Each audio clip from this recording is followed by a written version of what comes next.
Everybody loves a blockbuster trade, usually fires up both fan bases and leaves everybody in a good mood. So today we're going to tell you about 5 NHL All Stars who could be on the move this summer. Hey everybody, welcome in to Clearing the Benches, your one-stop shop for daily fresh hockey content. If you go ahead and hit your subscription button right now, every single day we'll bring you in a new hockey video to enjoy.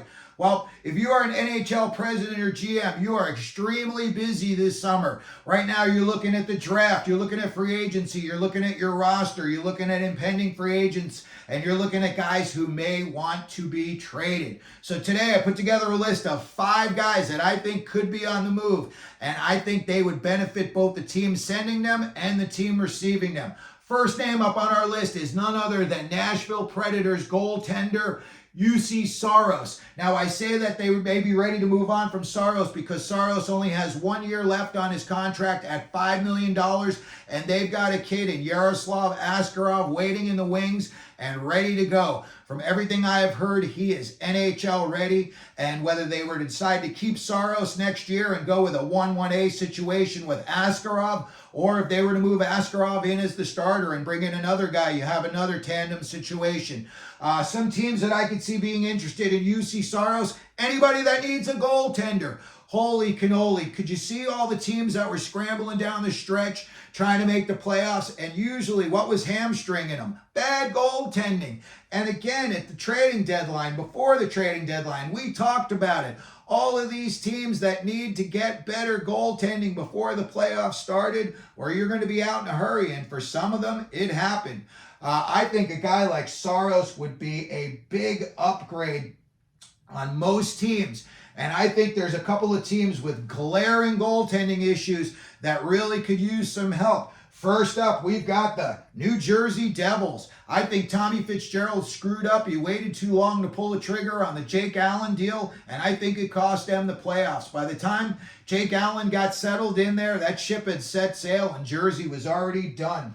The Philadelphia Flyers would be another good landing spot for Juuse Saros. You know, they had the Carter Hart thing blindside them this year. They had to throw Urson in, and he did really well. I think if they had a guy like Saros in, they would have made the playoffs. They were playing in meaningful games the last week of the season in Philly, so I think he would really be a big upgrade for them. The Vancouver Canucks, we don't know what's going on with Thatcher Demko.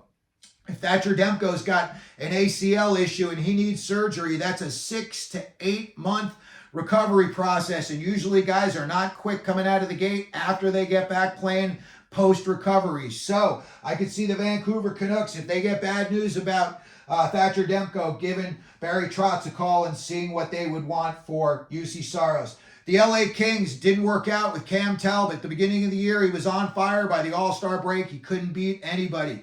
Down the stretch, they were going to big save Dave Riddick, and he played well for them. But I think they need an upgrade. And a guy like Saros, they've got Stanley Cup hopes in LA, and I think a guy like Saros would really give them a big bolster in that direction. And then finally on my list, I've got the Tampa Bay Lightning. And, you know, Vasilevsky's only 29 years old, but in these playoffs, he looked a lot older. He didn't look his usual cat-like self down there. And I could see them wanting to take some of the pressure off of Vasilevsky, both in the regular season and in the playoffs. And a guy like Juuse Saros would do that. You could have them split 1-1A. Every other day you're in there. You're going to play 40 games and you're going to play 40 games. And then, you know, pick a starter in the playoffs, go with him till he loses. Then you plug the other guy in. I think that would be an excellent situation for both Saros and the Tampa Bay Lightning. Next up, we've got Mitch Marner, the Toronto Maple Leafs. Marner's been in Toronto for 8 years, and it seems like recently he's fallen out of favor with the fans, and maybe a change of scenery would do him good. This year he had 26 goals, 59 assists for 85 points. He is signed at $11 million a year through 2025-26.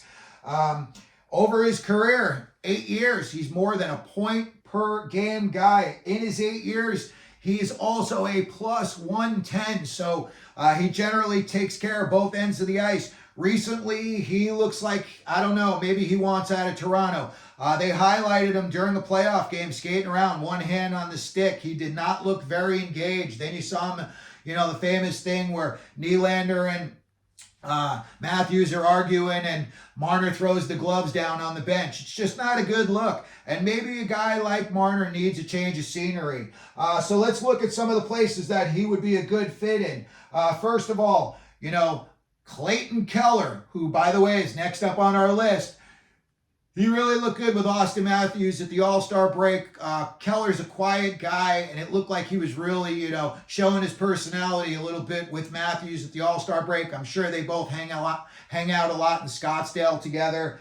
But it looked like they did have a good time together, and it looked like they really excelled on the ice. Now, again, nobody's playing defense in the All-Star game. But I think, if you were to send Clayton Keller to Toronto with Austin Matthews, I think both teams would be benefiting. Salt Lake City getting Marner, and then in return, the Maple Leafs getting Keller. When I look at other teams that might be a good fit for Mitch Marner, also the New Jersey Devils, you got all that young firepower, the Juuse brothers. Maybe you can get Dawson Mercer to figure it out.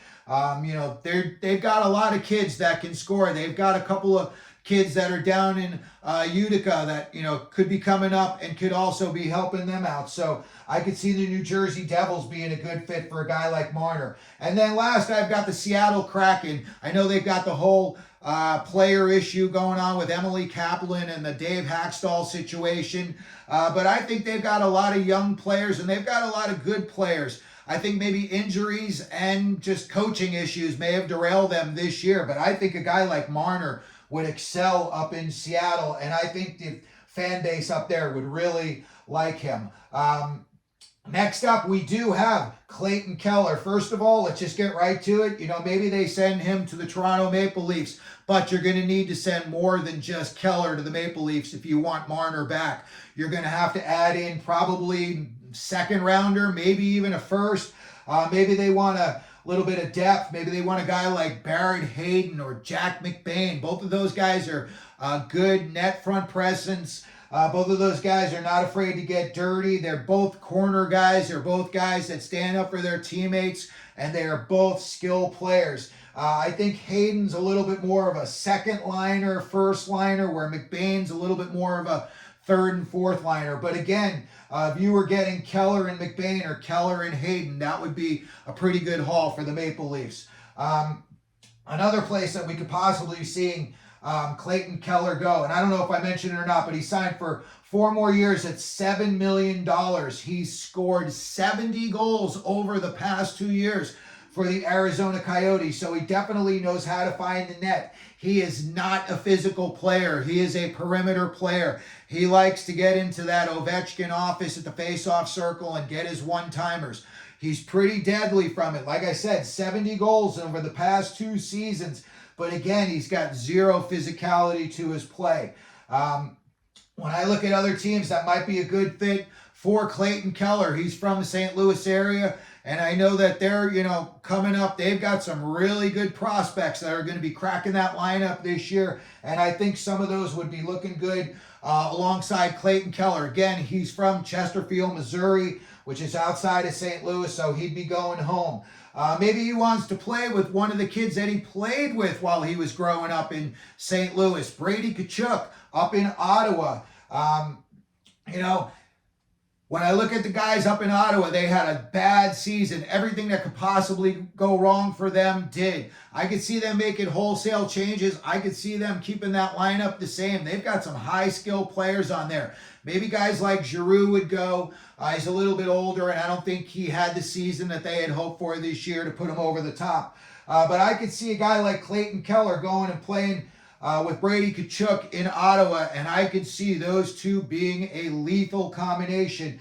Brady Tkachuk being very physical, and he's a distributor, and Keller would benefit big time from that. So he would look good in the Ottawa Senators. And then, one other place that I was thinking about as far as Clayton Keller, maybe the Dallas Stars. Okay, maybe they move on if, depending on what happens, Pavelski may go off into the sunset. But I could see them. They've got a high skill set.